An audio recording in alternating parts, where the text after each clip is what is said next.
Alhamdulillah, rabbil alamin, wassalatu wassalamu ala asyrofil anbiya'i wal mursalin wa ala alihi wa sahbihi ajma'in. Syukur alhamdulillah kehadirat Allah Subhanahu wa taala atas limpahan rahmat yang kita nikmati, salah satunya berupa nikmat kesehatan sehingga kita dapat berkumpul dan akan menyaksikan teman kita dan rekan kita untuk menampilkan berbagi praktik baik pada hari ini tanggal 11 Juni 2024. Salawat berkah salam tak lupa kita hadiahkan kepada Nabi Muhammad SAW, keluarga dan para sahabatnya, dan semua kelas kita mendapat syafaatnya. Amin, amin ya rabbal alamin. Yang terhormat Bapak Kepala SMA Negeri 1 Tanjung Jaya, yang terhormat Bapak Ibu Solihatul Pengawana calon guru penggerak angkatan 10 yang akan tampil pada hari ini, dan yang kami hormati Bapak Ibu Majelis Guru Karyawan Karyawati SMA Negeri 1 Tanjung Jaya.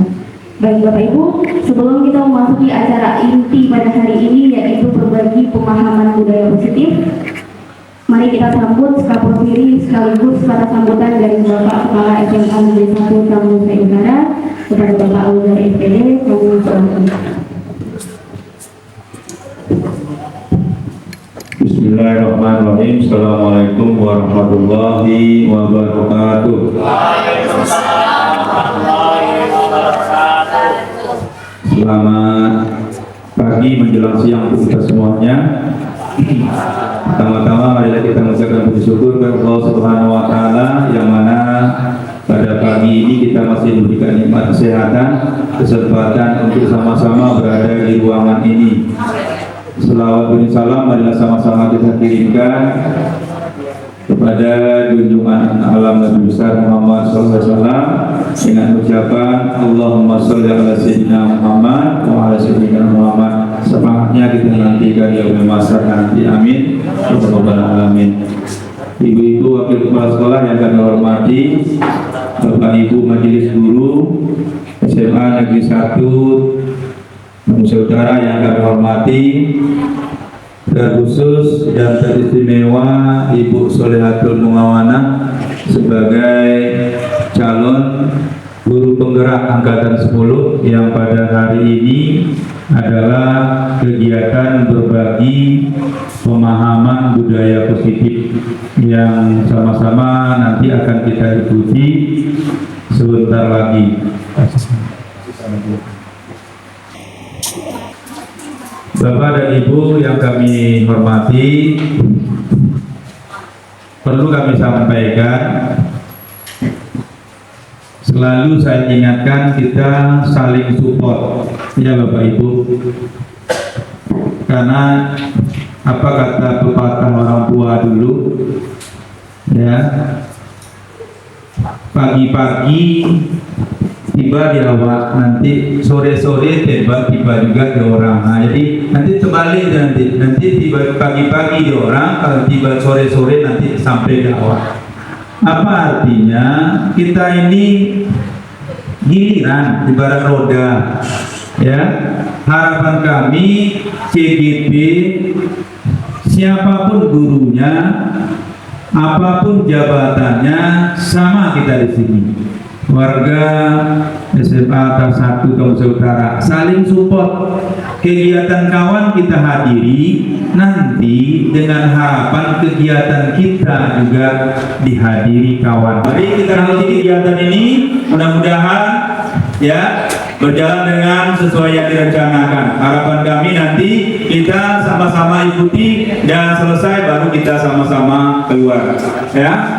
Marilah kita ikuti kegiatan ini, kita buka kegiatan ini dengan mengucapkan Bismillahirrahmanirrahim, kegiatan berbagi pemahaman budaya positif yang akan dilakukan atau dilaksanakan oleh CGP kita Ibu Solihatul Muawanah ya, dengan mengucapkan Alhamdulillahirabbil alamin ya. Mudah-mudahan kegiatan kita ini nanti selesai dengan sesuai yang diharapkan oleh Bu Sol. Wabillahi taufiq wa hidayah. Assalamualaikum warahmatullahi wabarakatuh. Waalaikumsalam warahmatullahi wabarakatuh.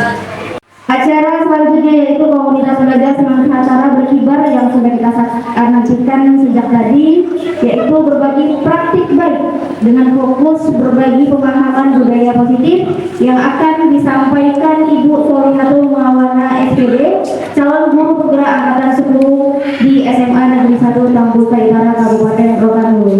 Kita beri tepuk tangan untuk menyambut Solihatul Mawana Ibu di sebelah sana. Bismillahirrahmanirrahim.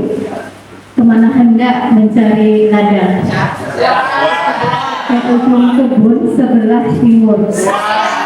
Bapak dan Ibu salam dan bahagia. Semoga hati selalu bersyukur. Alat optik contohnya kacamata. Gerak lurus pada kereta api. Assalamualaikum pembuka bicara. Kami sampaikan setulus hati. Assalamualaikum warahmatullahi wabarakatuh.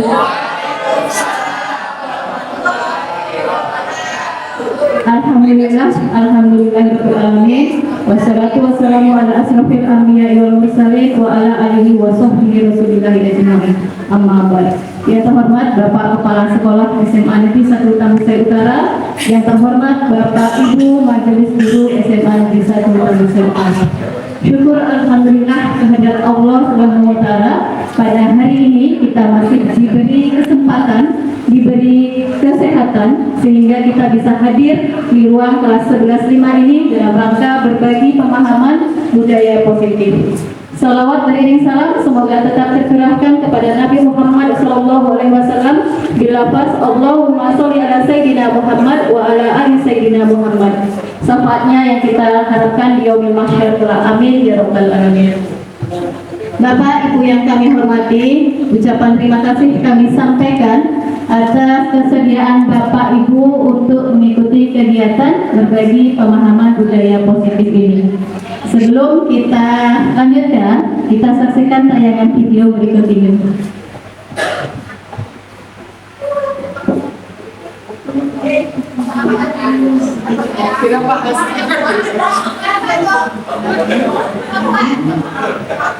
Saya ingin program kita semua bagaimana cara merawat kelapa sawit yang baik agar bisa mendapatkan hasil seperti produksi yang optimal.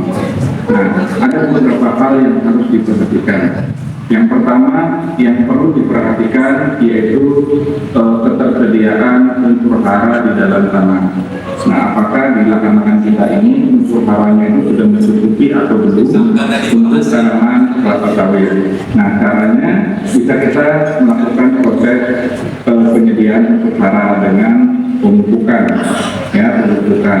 Nah, pemupukan bisa dilakukan secara bertahap, ya, dengan berbagai macam jenis pupuk ataupun berbagai jenis unsur yang dibutuhkan oleh tanaman kelapa sawit. Itu yang pertama. Sedangkan yang kedua yaitu proses pembersihan lahan. Nah, proses pembersihan lahan dilakukan juga secara bertahap karena memang lahan-lahan yang memiliki gulma yang terlalu tinggi dia akan menyebabkan perebutan unsur hara antara tanaman kelapa sawit dan juga gulma yang tumbuh di area pasaran di dekat tanaman kelapa sawit. Jadi bisa jadi kalau kita melakukan proses pemupukan yang menyerap unsur hara bukan hanya tanaman kelapa sawit tetapi juga gulma yang berada di sekitar tanaman tersebut. Jadi perlu kita perhatikan hal tersebut agar kita memberikan pupuk itu tidak percuma. Mungkin bisa saja diserap oleh tanaman kelapa sawit, tapi memang jumlahnya tidak terlalu banyak. Kalau di area-area tanaman kelapa sawit, gulmanya itu terlalu banyak. Itu yang kedua, ya. Sedangkan yang ketiga yaitu proses penunasan, pruning, ya. Untuk pruning sendiri sebenarnya ini bertujuan agar unsur hara ataupun pupuk-pupuk yang kita berikan ke tanaman kelapa sawit tersebut tidak hanya diserap oleh pelepahnya saja, tetapi juga jadi Bapak Ibu, video tadi menceritakan tentang apa Bapak Ibu? unsur hara. tentang pemeliharaan kelapa sawit. Jadi kalau kita ingin hasil yang maksimal, maka kita akan melakukan beberapa hal yang disampaikan di video tadi, bisa pemupukan, kemudian pembersihan gulma di sekitarnya, bisa juga dengan penenasan. Nah, Bapak Ibu, menurut Ki Hajar Dewantara, guru itu diibaratkan sebagai petani. Petani yang memiliki peranan penting untuk menjadikan tanamannya tumbuh subur. Nah, sekolah diibaratkan sebagai tanah tempat bercocok tanam. Sehingga guru perlu mengusahakan agar sekolah menjadi lingkungan yang menyenangkan, yang aman, nyaman untuk bertumbuh, serta dapat menjaga dan melindungi setiap murid dari hal-hal yang kurang bermanfaat atau bahkan mengganggu perkembangan murid seperti gulma tadi.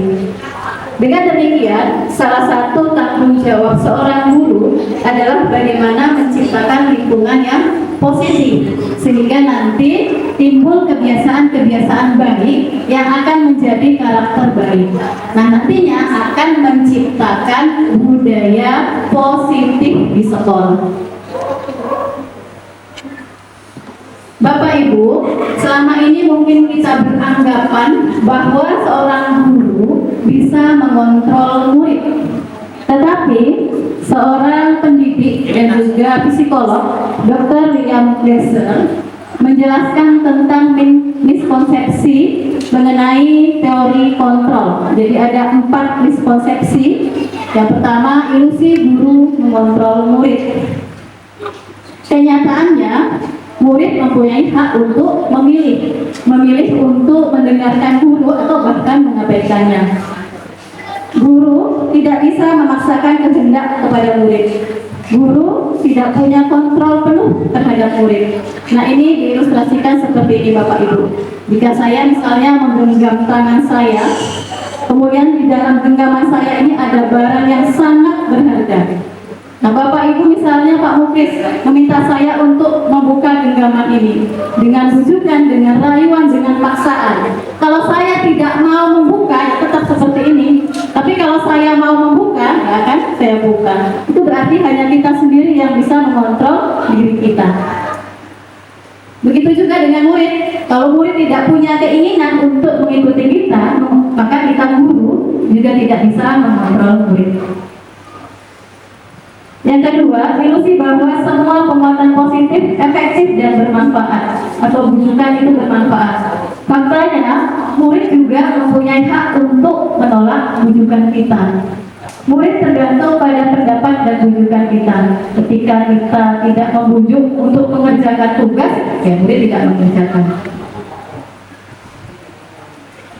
Kemudian ilusi bahwa kritik membuat orang merasa bersalah dan menguatkan karakter. Kenyataannya, menyalahkan murid atau membuat kritik itu dapat melemahkan murid sehingga murid menjadi krisis identitas atau identitas gagal bagi murid. Yang terakhir, ilusi bahwa orang dewasa memiliki hak untuk memaksa. Kenyataannya sama, orang dewasa juga tidak bisa mengontrol murid. Perilaku memaksa tidak akan efektif untuk jangka panjang. Memaksakan kehendak hanya akan menyebabkan permusuhan antara murid dan guru. Kita sering ya Bapak Ibu yang melihat siswa kita suruh ini itu wajahnya langsung gitu. Memaksakan kehendak akan menyebabkan permusuhan antara murid dengan guru. Mungkin tidak secara langsung tapi gundul ya istilah dari dalam hatinya. Nah, setelah kita memahami teori kontrol, maka kita mengubah pandangan kita bahwa setiap orang itu mempunyai kebutuhan yang berbeda. Setiap orang juga memiliki gambaran yang berbeda. Kita berpikir bahwa semua perilaku itu mempunyai tujuan. Kita tidak bisa mengontrol orang lain, hanya diri kita yang dapat mengontrol diri kita sendiri. Sehingga dalam pemecahan masalah, baik itu masalah kita, masalah murid, kita harus menggunakan model berpikir menang-menang, bukan model berpikir menang-kalah. Bapak Ibu, disiplin ini bukan hal yang baru ya. Setiap hari kita mendengar kata disiplin. Ketika dikatakan SMA Negeri 1 Tambusai Utara, disiplin berprestasi. Jadi menurut Bapak Ibu, apa itu disiplin? Boleh dong kita curah pendapat ya. Tinggal saya kirim di grup kita linknya. Menurut saya disiplin adalah ketaatan terhadap suatu peraturan.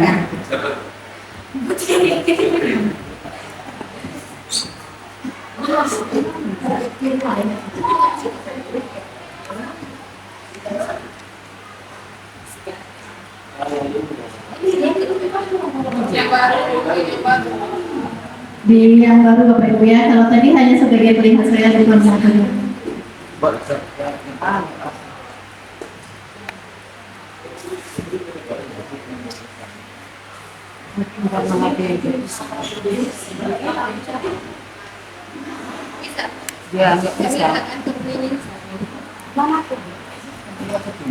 Menurut saya disiplin merupakan tindak patuh.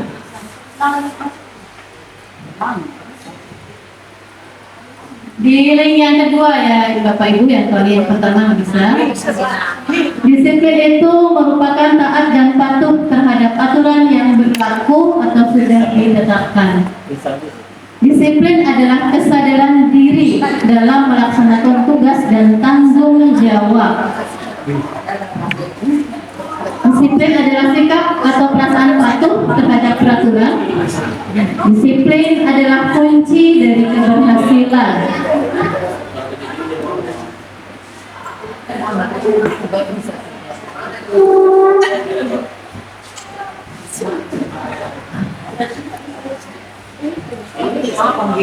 Apa Bu?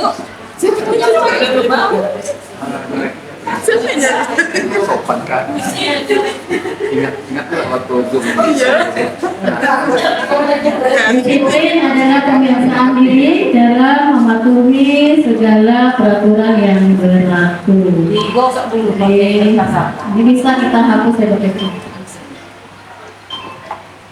Ini disiplin adalah kemampuan memerintah diri sendiri dalam mengontrol dan menguasai diri untuk melakukan tindakan yang sesuai dengan nilai-nilai kebajikan. Sudah ada nilai-nilai kebajikan di sini. Disiplin adalah suatu kegiatan atau hal yang harus dilakukan tepat waktu hingga menjadi kesuksesan. Jadi itu tadi beberapa pendapat kita mengenai disiplin ya Bapak Ibu ya. Disiplin merupakan kesadaran diri tanpa iming-iming, hukuman atau sogokan. Nah, jadi itu disiplin menurut kita. Sedangkan menurut Diana Gosen, disiplin itu berasal dari bahasa Latin disciplina, yang artinya belajar. Jadi belajar dari suatu kesalahan, memperbaikinya, belajar lagi. Sebagai pendidik, tujuan kita adalah menciptakan anak-anak yang memiliki disiplin diri. Jadi yang kita harapkan adalah memiliki disiplin diri, sehingga mereka bisa berperilaku dengan mengacu pada nilai-nilai kebajikan universal dan memiliki motivasi intrinsik, bukan ekstrinsik. Intrinsik berarti dari dalam dirinya, kalau ekstrinsik berarti dari luar.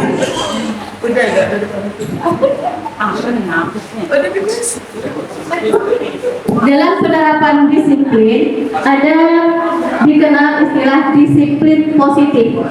Kalau ada disiplin yang positif, berarti lawannya disiplin yang negatif. Disiplin positif merupakan suatu pendekatan untuk menerapkan disiplin dari dalam diri murid, sehingga murid dapat menggali potensinya menuju kepada sebuah tujuan, sesuatu yang dihargai dan bermakna. Jadi yang diharapkan adalah disiplin dirinya. Kemudian mempelajari bagaimana cara kita mengontrol diri dan bagaimana menguasai diri untuk memilih tindakan yang mengacu pada nilai-nilai yang kita kerjai. Bertanggung jawab terhadap apa yang dilakukannya, mereka berdasarkan tindakannya pada nilai-nilai kebajikan universal. Jadi penerapan disiplin positif ini nanti yang menghasilkan budaya positif dengan tujuan terbentuk murid yang berkarakter, berdisiplin, santun, jujur, peduli, dan bertanggung jawab, serta merupakan pembelajar sepanjang hayat. Nilai-nilai kebajikan yang dituju dari penerapan disiplin ada 6 organisasi yang menyampaikannya. Salah satunya profil pelajar Pancasila yang selama ini kita kenal. Ada berapa dimensi Bapak Ibu? Nah, ada 6 dimensi. Yang pertama, beriman, bertakwa kepada Tuhan yang Maha Esa dan berakhlak mulia. Kemudian ada mandiri, berkritis, bertanggung bergotong royong, dan kreatif. Jadi dalam penerapan disiplin yang dituju adalah nilai-nilai kebajikan universal. Jadi seperti ini Bapak Ibu, misalnya di sekolah kita ini anak-anak murid kita wajib menggunakan sepatu berwarna hitam. Nah, nilai kebajikan yang dituju adalah bisa jadi agar mereka bersahaja, hidup sederhana, atau untuk nilai kesetaraan. Tidak terjadi kesenjangan antara murid yang kaya dengan murid yang kurang mampu. Jadi itu nilai yang ditujunya dari peraturan atau disiplin yang diterapkan. Kemudian di sekolah kita juga ada misalnya ada yang kena musibah, kita memberikan sumbangan. Nilai kebajikan yang dituju bisa peduli, bisa empati. Jadi ada nilai-nilai yang kita tuju.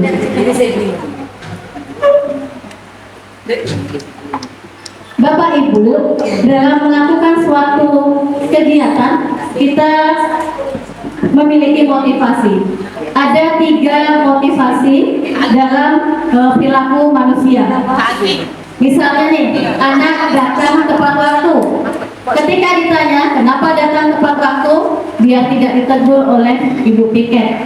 Maka motivasinya apa Bapak Ibu? Motivasinya yang pertama, menghindari ketidaknyamanan atau hukuman. Atau misalnya saya masuk kelas tepat waktu. Saya masuk kelas tepat waktu agar tidak ditegur kepala sekolah. Berarti motivasi saya adalah untuk menghindari ketidaknyamanan. Karena ketika ditegur tentu kita merasa tidak nyaman ya Bapak Ibu. Nah, ini merupakan motivasi terendah yang dimiliki oleh manusia. Bersifat ekstrinsik ya, bersifat dari luar. Dan sifatnya jangka pendek. Ketika hukuman itu tidak ada, kita tidak melakukan lagi. Ketika tidak ada teguran dari ibu piket, tidak ada teguran dari bapak yang piket, dari bapak kepala sekolah, dia tidak melakukan lagi, saya tidak masuk tepat waktu lagi. Kemudian yang kedua, misalnya ada anak yang datang tepat waktu. Ketika ditanya kenapa datang tepat waktu nak, biar dapat senyuman dari bapak ibu yang piket. Berarti mereka mengharapkan penghargaan, imbalan dari orang lain.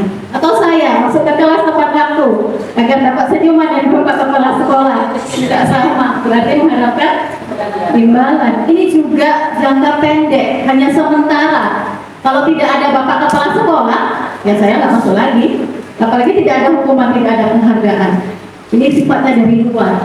Jadi yang dibangun itu Bapak Ibu yang ketiga, motivasi dari dalam diri kita, intrinsik. Ada tidak ada bapak kepala sekolah, ada tidak ada hukuman dan penghargaan, kita konsisten karena itu merupakan tanggung jawab kita. Ketika kita memilih menjadi seorang guru, kita sudah tahu tanggung jawabnya seperti apa.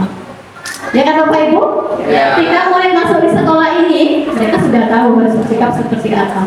Itu yang diharapkan, motivasi dari dalam diri agar bersifat jangka panjang.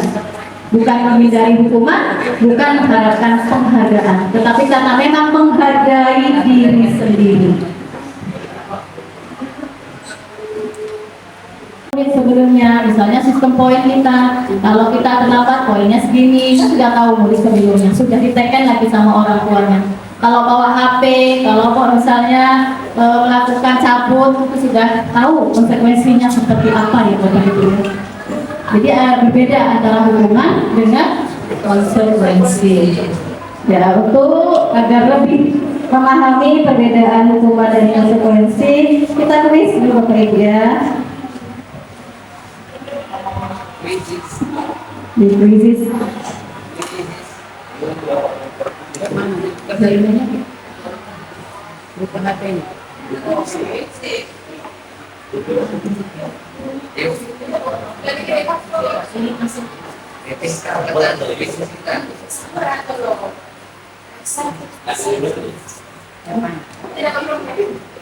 Nanti nanti Bapak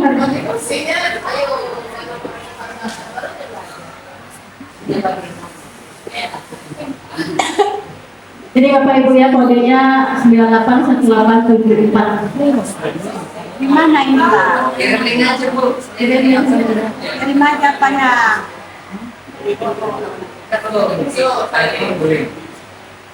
Udah lama Bapak. Sudah Bapak Ibu sudah saya kirim.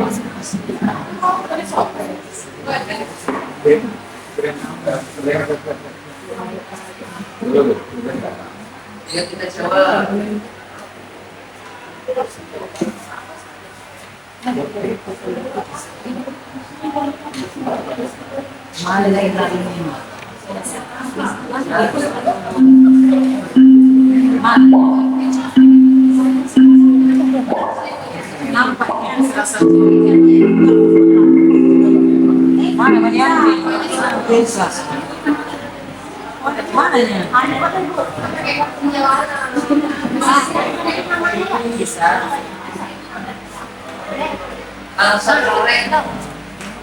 Namanya belum ini sebenarnya. Ibu, dia kan? Ngapain ini? Aku udah masa apa dong? Apa itu?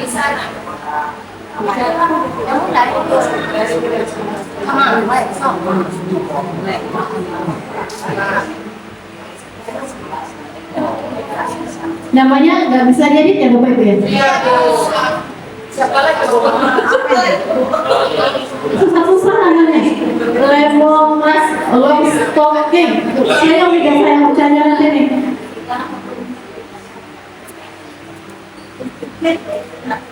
Strawberry.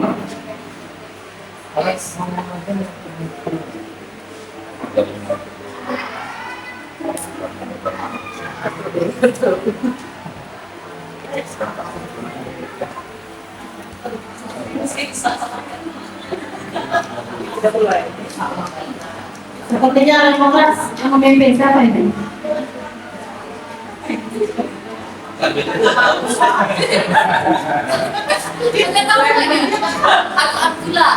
Strawberry, namanya strawberry. Saya kayaknya. Apa nih? Aku kok kayak gini? Mencetnya aja udah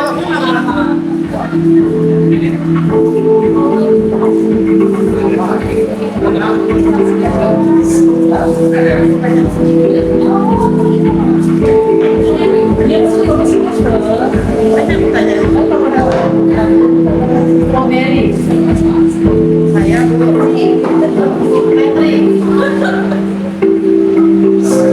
saya nggak tahu saya siapa ini. Saya nggak tahu.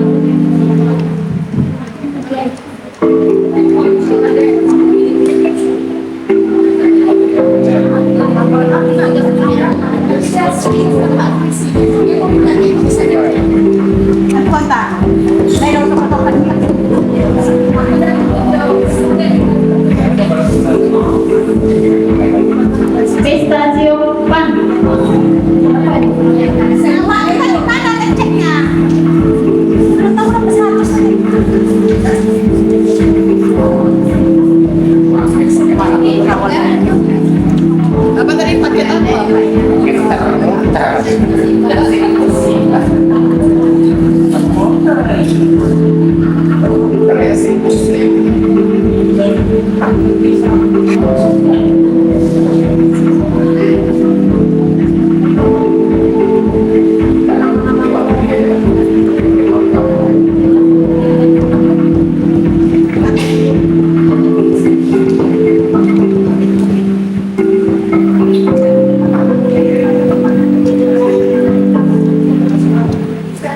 Memimpin pistachio fun, pistachio. Siapa dong? Saya kok. Oh, ini strawberry, kayaknya. Kalau yang nomor satu ini saya Lemongrass, dengan coba. saya pikir tahu. Lemongrass sudah habis.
Habis.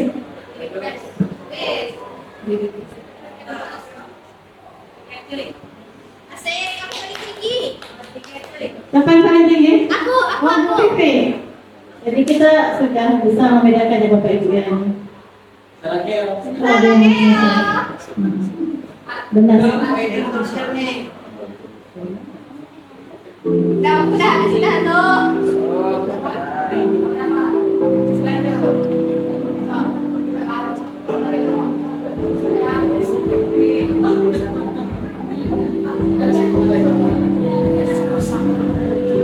Masih lanjut Bapak Ibu?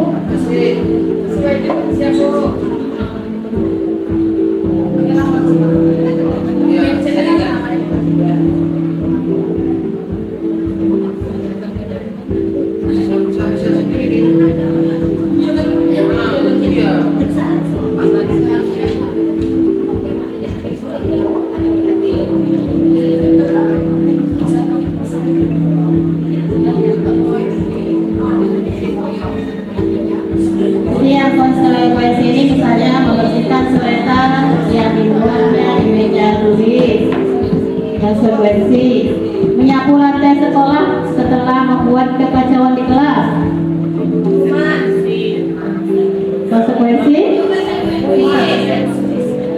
ya seimbang ya, setelah merusak setelah membuat kekacauan membersihkan. Push up 15 kali karena tidak menggunakan masker. Rumah tidak relevan. Menggantikan kertas tugas teman yang telah dicoret-coret. Konsekuensi karena relevan ya. Berjemur di lapangan basket pukul 12 siang karena mengobrol dengan teman. Murid bertelanjang kaki sepanjang hari karena tidak menggunakan sepatu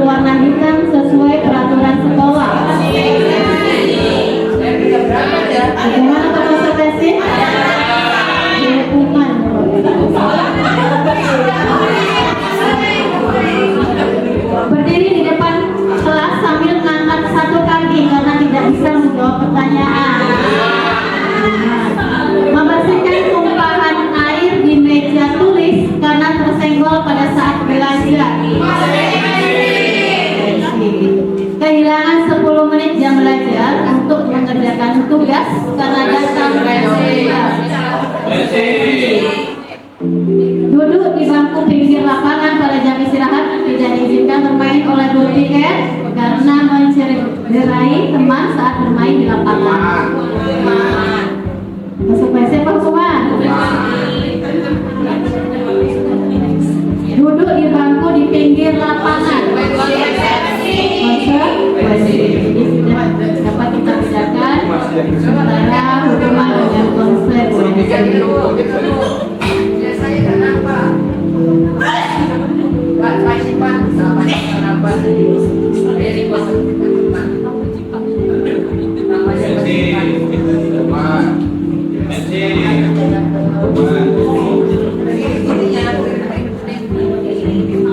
Konsekuensi ini tidak.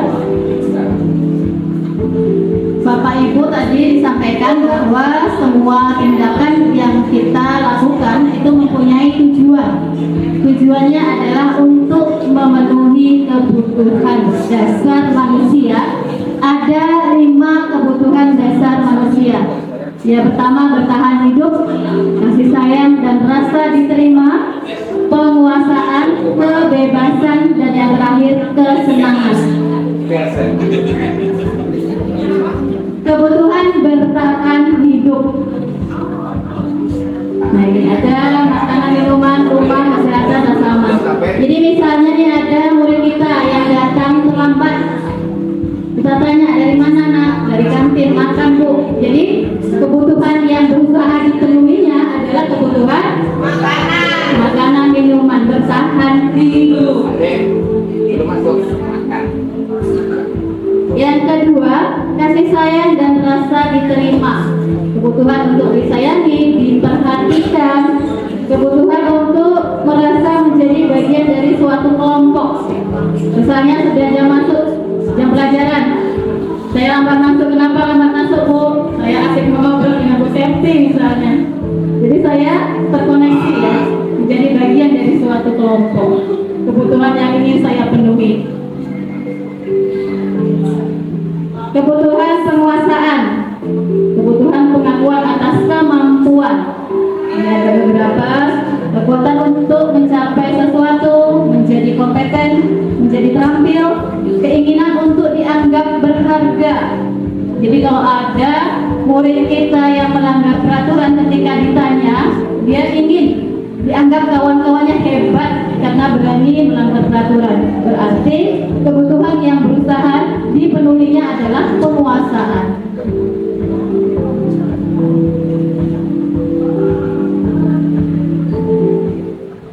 Kemudian yang keempat, kebebasan, kebutuhan akan pilihan. Jadi misalnya ketika kita mengajar di kelas, anak tidur, ditanya kenapa tidur nak? Saya bosan Bu, misalnya. Berarti dia ingin memenuhi kebutuhan kebebasan.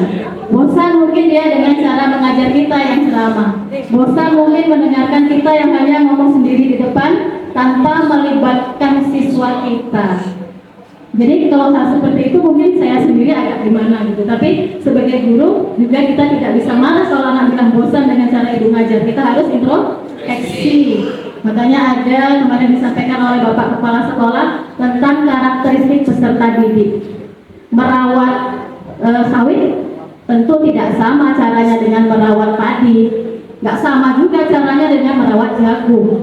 Jadi anak kita yang beraneka ragam tentu berbeda pula cara menanganinya. Yang terakhir, kebutuhan kesenangan. Ini ada bermain, tertawa, bergurau. Nah ini kebutuhan untuk kesenangan. Ketika kita mengajar di kelas, anak-anak misalnya bercerita, bersenda gurau, tapi ada kebutuhan yang ingin dipenuhinya, yaitu kebutuhan kesenangan. Jadi tinggal gurunya mengarahkannya lagi. Gimana caranya agar kebutuhan ini terpenuhi. Jadi bukan hanya murid kita saja yang punya kebutuhan ya Bapak Ibu ya, kita juga mempunyai kebutuhan dasar ini. Nah dalam menangani murid, ini ada 5 posisi kontrol guru. Yang pertama sebagai penghukum. Kalau penghukum suaranya tegas, patuh menutupi aturan saya atau awas, membuat rasa bersalah, ngomongnya dengan memelas. Ibu sangat kecewa sekali dengan kamu. Kalau senang, ayo bantulah dari bapak ya misalnya. Kemudian pemantau, peraturannya apa, konsekuensinya apa, itu pemantau. Manajer yang terakhir. Jadi menanyakan apa yang diyakininya, kemudian bagaimana cara memperbaikinya, itu di posisi manajer. Ayo Bapak Ibu kita saksikan video ini, kita kira-kira berada di posisi yang mana?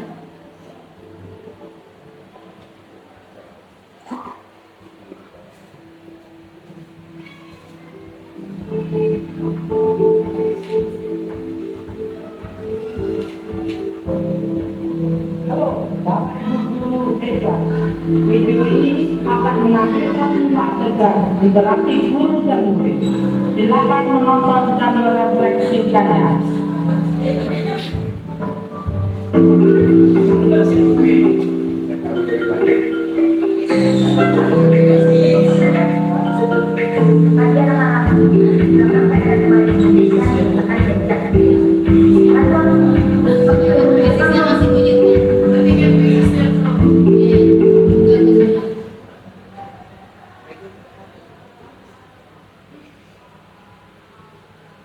Buku yang biasa belajar sampai di situ. Nah,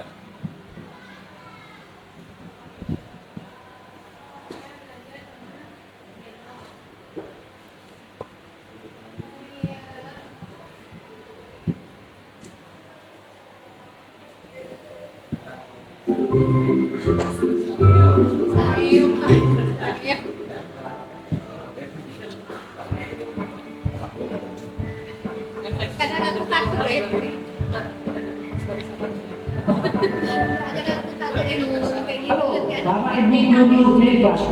Video ini akan menampilkan 5 adegan interaksi guru dan murid. Silakan menonton dan merefleksikannya.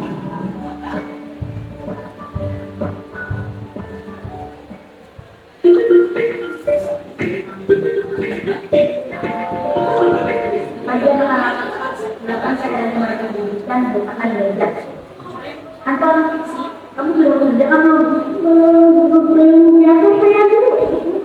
Kamu selalu ya ngerjain PR. Sekarang kamu duduk di depan, lalu tulis. Saya berjanji tidak akan mengulangi lagi. Saya berjanji akan berusaha menjadi murid yang rajin belajar sampai pelajaran saya selesai.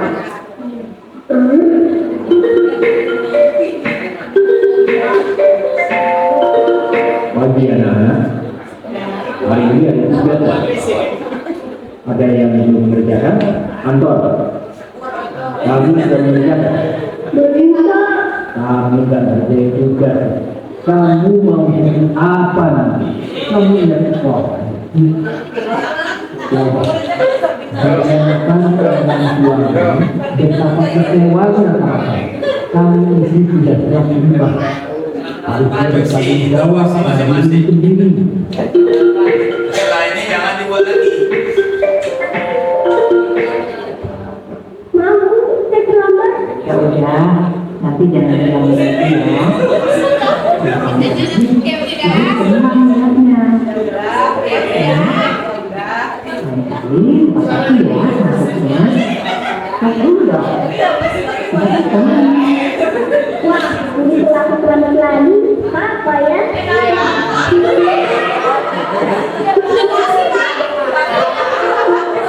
Kamu kok dapat berjalan? Ternyata kamu sudah 3 kali loh. Ya, Pak. 3 kali berarti saya dapat sifat.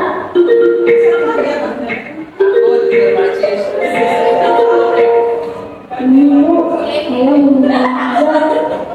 Maaf ya, Bu. Saya terlambat mengajar. Kenapa kamu terlambat? Saya sore Kira-kira nih, apa yang bisa kamu perbaiki supaya kamu bisa mengerjakan tugas tepat waktu? Coba, kapan biasanya kamu mengisi video?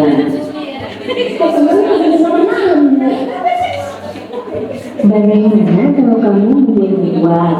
Kapan kamu akan benar-benar sudah? Oh iya, Bu. Coba deh yuk. Terima kasih yuk.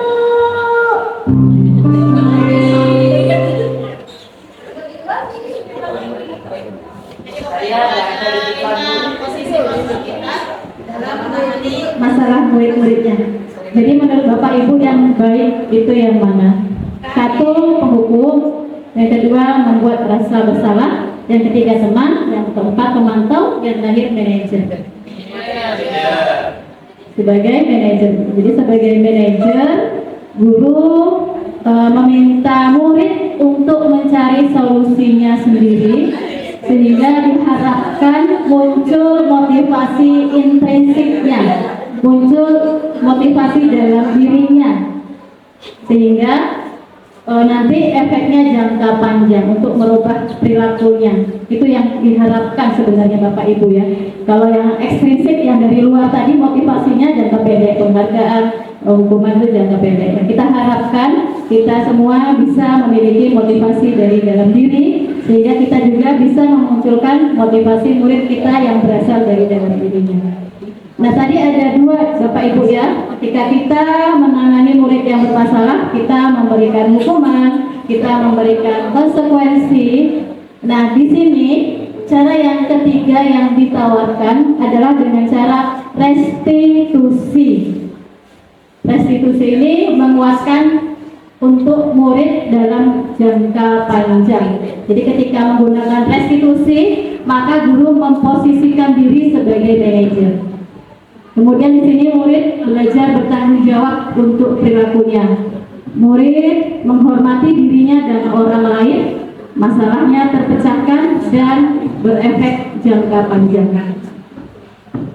Dalam penerapan restitusi ada 3 langkah, sehingga disebut dengan segitiga restitusi. Yang pertama, menstabilkan identitas. Yang kedua, validasi tindakan yang salah. Yang ketiga, menanyakan keyakinan. Dalam menstabilkan identitas, kita bisa menyampaikan kepada murid bahwa setiap orang pasti pernah melakukan kesalahan, atau kamu bukan satu-satunya orang yang pernah melakukan ini. Itu berarti kita sudah menstabilkan identitas. Ibu tidak menyalahkan kamu, tapi kita berusaha untuk mencari solusinya. Kemudian yang kedua, validasi tindakan yang salah. Kamu tentunya punya alasan. Kita tanyakan alasan siswa mengapa demikian. Kemudian, adakah cara efektif untuk mendapatkan apa yang kamu butuhkan? Yang ketiga, menanyakan keyakinan. Keyakinan kelas apa yang telah kita sepakati? Kemudian, kamu ingin menjadi orang seperti apa? Nah, itu segitiga restitusi yang mungkin bisa kita terapkan dalam menangani masalah siswa.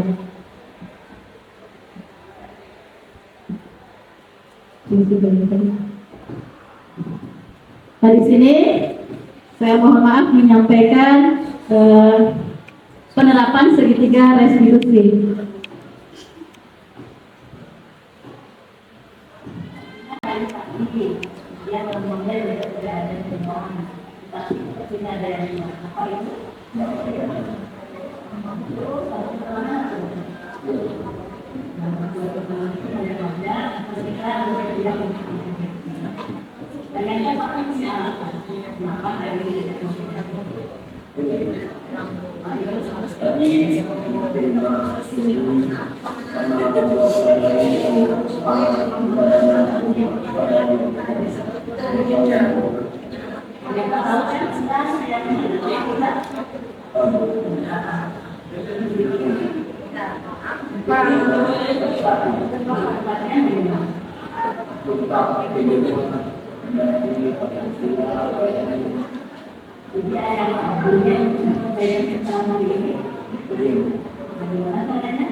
Jadi itu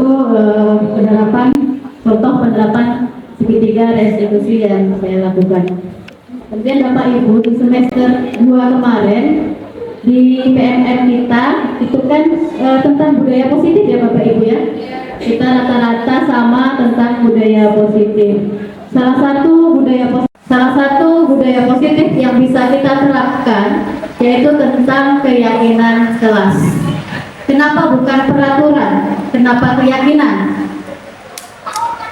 Karena kalau peraturan itu biasanya satu arah, misalnya kita menggunakan helm ketika menggunakan sepeda motor. Kita menggunakan alasannya karena ada peraturannya seperti itu. Nanti kalau tidak pakai helm ditilang oleh polisi. Berarti kita melakukan karena ada peraturan. Tetapi kalau alasan kita menggunakan helm karena untuk keselamatan kita, berarti kita meyakini ada dalam diri kita keyakinan bahwa dengan menggunakan helm, kalau saya terjatuh, saya masih selamat, kepalanya masih terlindung. Jadi beda antara peraturan dengan keyakinan. Kemudian kalau keyakinan itu bersifat umum, kemudian disepakati oleh seluruh murid. Murid terlibat dalam penyusunan keyakinan kelas. Bukan satu arah saja, guru yang memberikan, murid tinggal menerima. Keyakinan kelas berupa pernyataan-pernyataan universal untuk nilai-nilai kebajikan yang tadi saya sampaikan. Kemudian keyakinan kelas senantiasa dibuat dalam bentuk yang positif. Ini contoh membuat keyakinan kelas di kelas 11 2. Yang pertama menjelaskan tentang keyakinan kelas, menampung masyarakat siswa.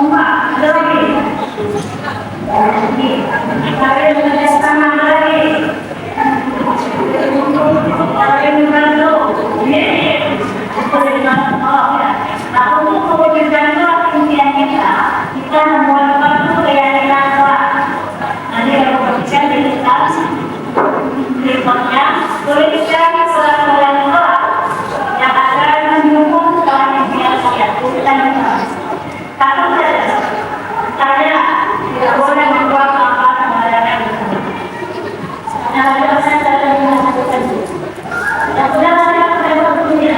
Jadi dalam keyakinan kelas semua murid menyampaikan pendapatnya. Bisa Bapak Ibu nanti menggunakan stick note seperti yang saya gunakan. Bisa kalau misalnya pakai aplikasi, pakai Jamboard atau kemarin pakai Padlet ya, bisa juga.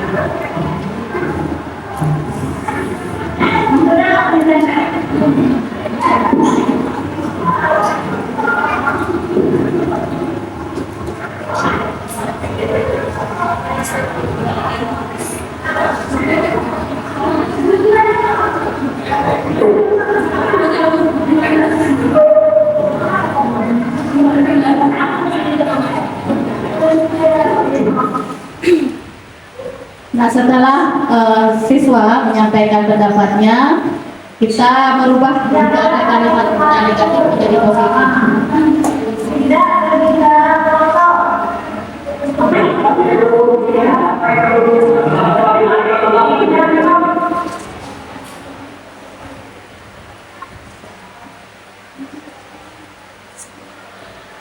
Nah, di sini guru menyimpulkan keyakinan kelas bersama dengan siswa. Kita menghargai kita dulu ya. Kita ditentukan yang pertama di sini menghargai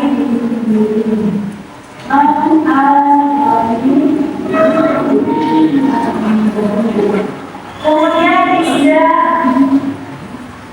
boleh ribut. Sebenarnya ini juga ketenangan dan kenyamanan.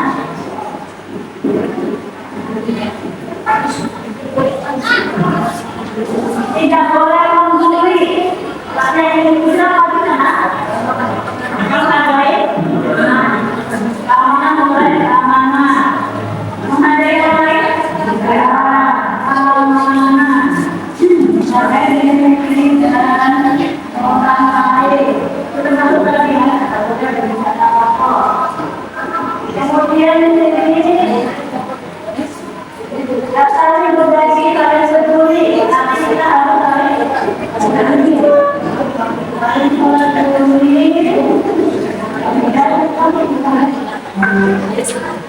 Jadi dari jumlah pendapat murid, guru menyimpulkan keyakinan kelas. Nah setelah itu siswa menandatanganinya. Menandatangani kesepakatan atau keyakinan kelas yang sudah disimpulkan dan disepakati bersama.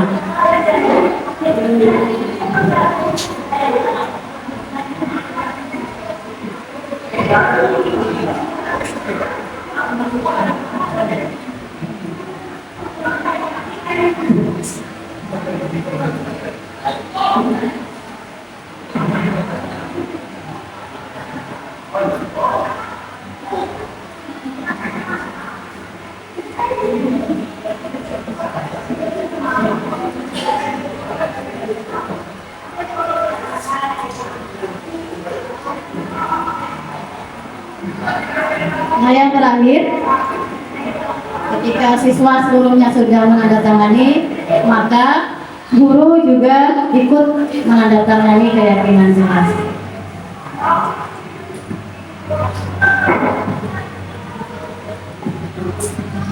Jadi ini mungkin bisa kita terapkan Bapak Ibu ya di kelas kita sebagai perwujudan nilai budaya positif seperti yang kita ambil di RHK di PNI.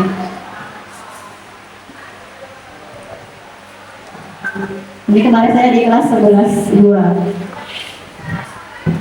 Selain itu, untuk menerapkan budaya positif juga bisa dengan cara menciptakan lingkungan belajar yang positif. Adalah pembelajaran yang berpihak pada murid dengan suasana yang interaktif, inspiratif, menyenangkan, menantang, memotivasi peserta didik untuk berpartisipasi aktif dan memberikan ruang bagi kreativitas kemandirian sesuai bakat minat peserta didik. Salah satu yang saya lakukan, ya ada salam sebelum masuk kelas. Kemudian saya juga lakukan pembelajaran PJBL agar siswa terlibat aktif di dalam pembelajaran.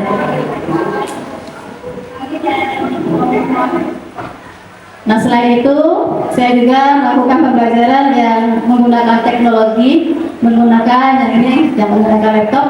Ini aplikasi virtual lab karena nggak ada laptop di sekolah kita, untuk mengatasinya agar ada prakteknya yang dikerjakan anak bisa menggunakan virtual.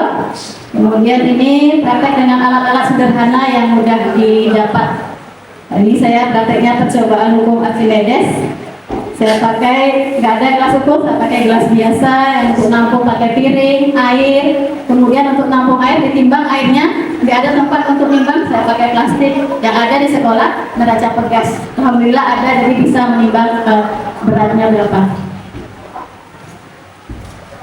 Jadi dengan menggunakan praktek, menggunakan teknologi, ini diharapkan siswa semua terlibat aktif di dalam pembelajaran. Jadi demikian Bapak Ibu yang dapat saya sampaikan mengenai pemahaman budaya positif dari pemaparan materi sampai yang sudah saya terapkan. Bapak Ibu, di dalam fisika itu ada pelajaran gerak melingkar. Salah satu aplikasinya pada hubungan roda-roda. Roda-roda di sepeda ada dua dihubungkan dengan rantai. Sepeda bisa berjalan kalau gearnya bergerak searah. Kalau yang satu ke depan, yang belakang ke belakang, nggak bisa jalan sepedanya. Begitu juga sepeda motor dihubungkan dengan rantai, harus searah jalannya. Mobil rodanya sepusat, bisa berjalan mobil kalau searah. Sama Bapak Ibu, dalam menciptakan budaya positif, kalau saya sendiri atau 3-2 orang itu tidak bisa berjalan, perlu kolaborasi kita semuanya. Ya Bapak Ibu ya, kemarin juga disampaikan dalam fisika roda itu bulat ya Bapak Ibu ya, diciptakan bulat. Kenapa? Kalau dibuat peta kita mengendarai mobil itu gitu ya. Jadi Bapak Ibu di sini ya, kita harus sama-sama berkolaborasi menciptakan suasana belajar yang nyaman, aman dan menyenangkan bagi seluruh murid kita. Terima kasih, mohon maaf jika ada kesalahan. Yang benar datangnya dari Allah, yang salah datangnya dari dalam diri saya sendiri. Billahi taufiq wal hidayah. Wassalamualaikum warahmatullahi wabarakatuh.